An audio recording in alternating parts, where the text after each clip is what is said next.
Voiam să vă întreb dacă la nivelul Comisiei vă gândiți la o schemă de certificate cu emisii pentru proprietarii de păduri?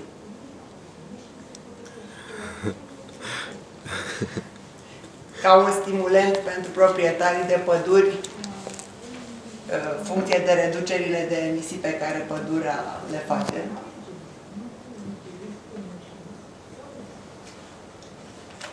Și a doua întrebare este referitoare la aspectul global al politicii de schimbări climatice. Cum credeți că veți putea convinge statele dezvoltate să nu vândă tehnologii degradate sau nu de ultimă generație către statele în curs de dezvoltare? Pentru că atât statele dezvoltate cât și cele în curs de dezvoltare trebuie să ia măsuri astfel încât să-și reducă emisiile. Mulțumesc! Thank you. Two very good questions. The first one, I think, links to the question we had from the colleague.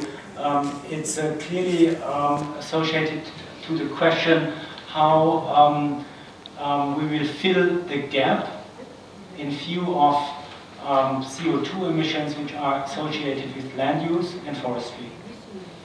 And there are different policy options, as I indicated before, which also have been discussed in the stakeholder meeting in Brussels in January.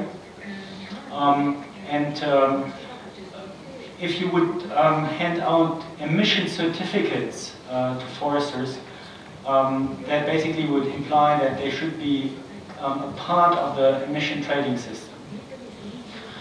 This could be considered as one option. My personal view is that might be complicated because there are very many forest owners, at least in some member states. In Bavaria itself, or in Germany, and in the south of, particularly in the south of Germany, there are 500,000 private owners of forests.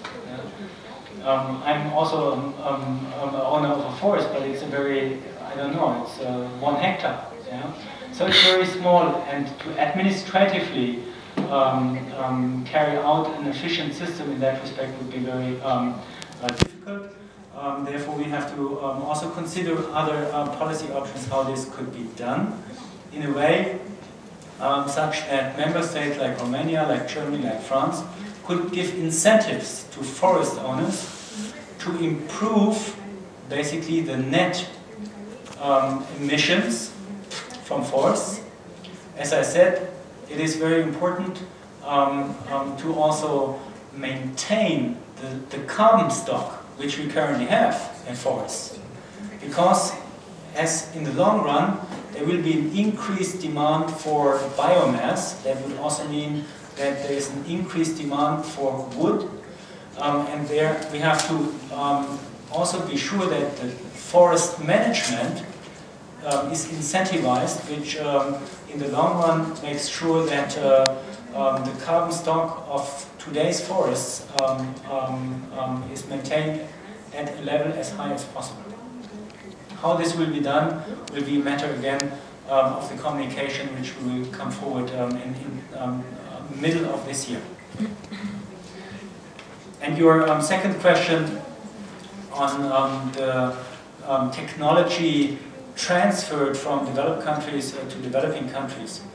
I think the developed countries, as I indicated, also have two objectives. They want to make sure that global greenhouse gas emissions are reduced and that we stay competitive.